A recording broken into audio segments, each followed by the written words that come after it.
It's sad to think about, but there are so many men and women nowadays with a serious lack of self-confidence. They remain firmly planted in their comfort zones and they're scared to try new things. If that sounds like you, then I'm here to tell you that you're not alone. I was in the exact same position. In this video I'm going to cover the pivotal changes that allowed me to transition from an awkward little introvert to a well-rounded, confident individual.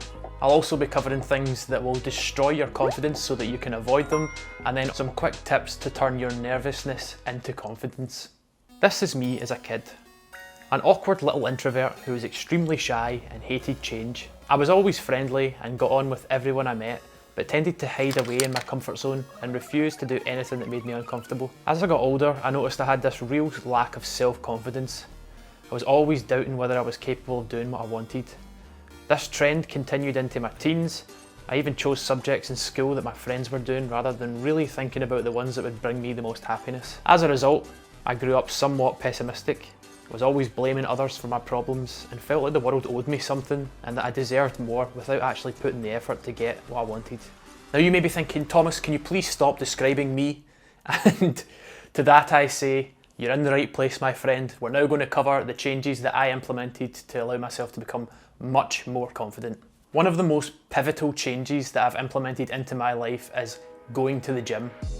Building a better physique and becoming stronger has boosted my confidence more than anything else, and there's many reasons for this.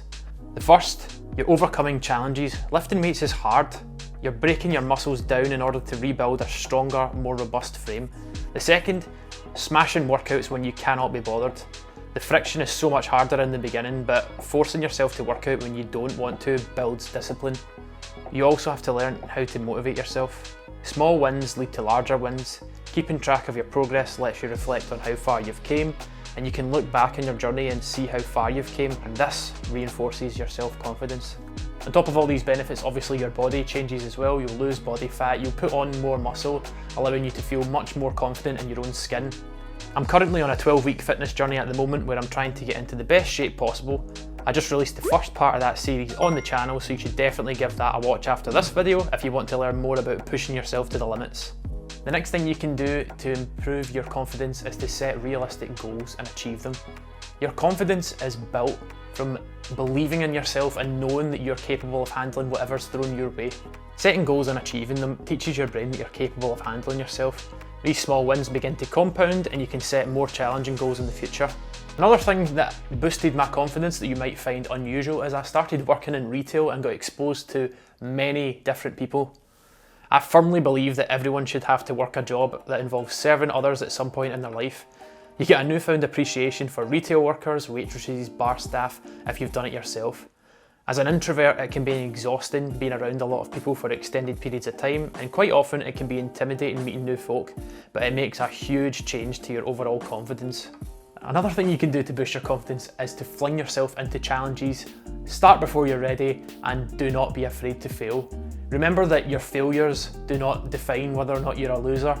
Giving up does. Something that I've come to appreciate much more recently in my life is to try as many new things as possible. Once you realise that the world doesn't owe you anything and that you have to go out and carve your own path, the world becomes much more clearer.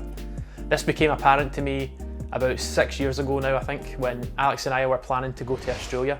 We'd been talking about it for years, and when it finally came down to actually booking it, I kept putting up these roadblocks like, I can't afford it, or my work's not going to give me the time off, and in the end, Alex ended up going without me, which sucked. That was definitely a turning point for me, because I realised that no matter what, if you want something in life, you have to go and get it and do not wait for anybody else. So thank you, Alex. Speaking of Alex, she is another huge reason for my boosting confidence. She accepted me for who I was, but at the same time, she pushed me to get out of my comfort zone, especially in the beginning. Now, I'm not saying that you have to go out and get yourself an Alex. She's mine. You need to believe in yourself first, and you should not depend on somebody else for your own confidence, but having that supportive partner there to lean on when you need it, and somebody who believes in you, will also help to boost your confidence. And that takes me very nicely onto my next point, which is surround yourself by people who want the best in you. Hanging around with bad company or people who bring you down will start to strip away your confidence.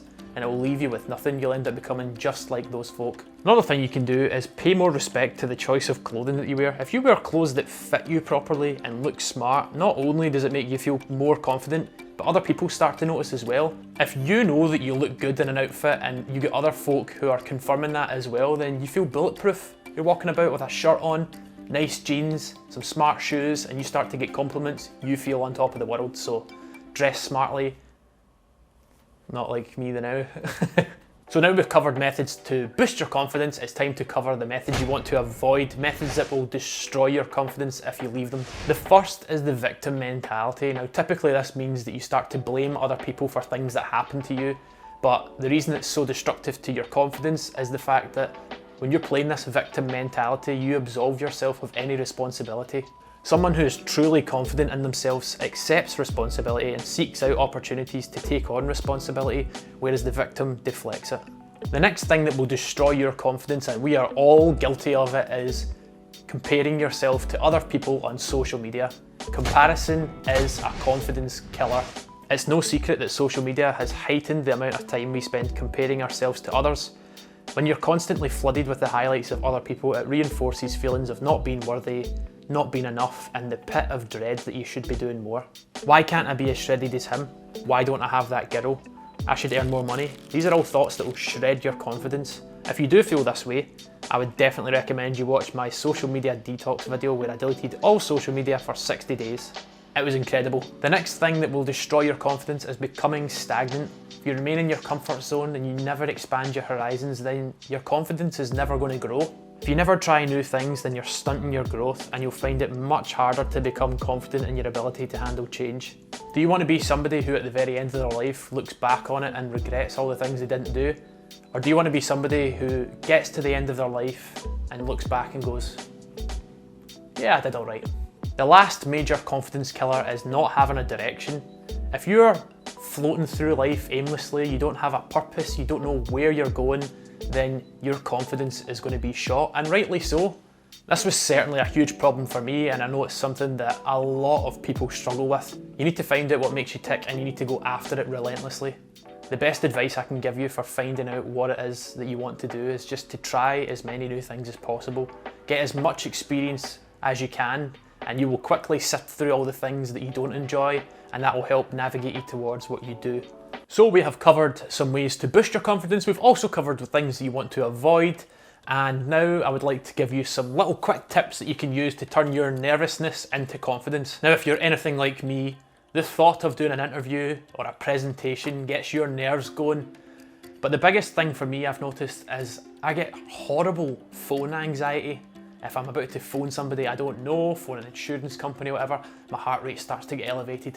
Ooh, I start to worry, I start to sweat, and it's just a horrible experience. I don't know what causes it, but I do know that there is a way that you can flip this nervousness, turn it into excitement, and actually use it to your advantage.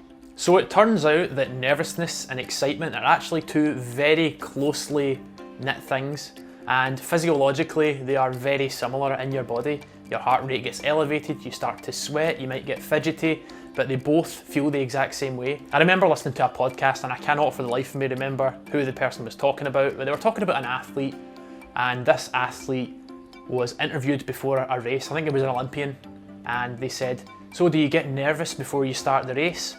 And he was like, I never get nervous, I always just get excited. It's just stuck with me in my head that because nervousness and excitement are the same thing, if you frame your nervousness as being excited, then you're putting a positive spin on it. It's no longer I'm nervous, I'm just excited. You keep telling yourself you're excited, then you're already in a better headspace. Another thing as well, when it comes to being nervous before an interview or a presentation, you can find yourself start to round forward, your shoulders round, and you start to close up into a shell, and that's your body just trying to protect yourself. You try to get as small as possible so that you can't be seen. Now, that itself makes you feel more nervous, more anxious, and more awkward. And what you want to do is roll your shoulders back, puff your chest out, and take a deep breath and try and slow your breathing. You can tell yourself that you're okay as well, which also helps. The best thing to do is think of people who are confident. Somebody who's confident, they walk tall, don't they? with their chest and their shoulders back. Open up your chest so you feel like you're the boss. Another thing that I implemented before my interview, I was starting to feel really awkward. Like I said, I was rounding my shoulders, I wasn't feeling good. I decided to smash out some press-ups. If you want to smash out some press-ups or burpees and just blast as much energy as you can out in one go, you will start to feel incredible, and you can turn that horrible, awkward energy into fuel. Get the endorphins flowing through your body and start to feel great again. The next thing you can do is become your own hype man. Now, you might be thinking, what are you talking about? But this actually works. It sounds ridiculous, but if you start to tell yourself in your head, you are the man, you can do this, then you're going to start to feel much more confident. Be your hype man. Now, the last and probably most important thing you can do to boost your confidence is to subscribe to this channel. If you've been lurking about here watching a few videos and you don't really know whether you should be subscribing, just do yourself a favour. Get down there, wee elbow drop to the subscribe button. While you're down there, show the like button a good time as well, and I will see you in the next video.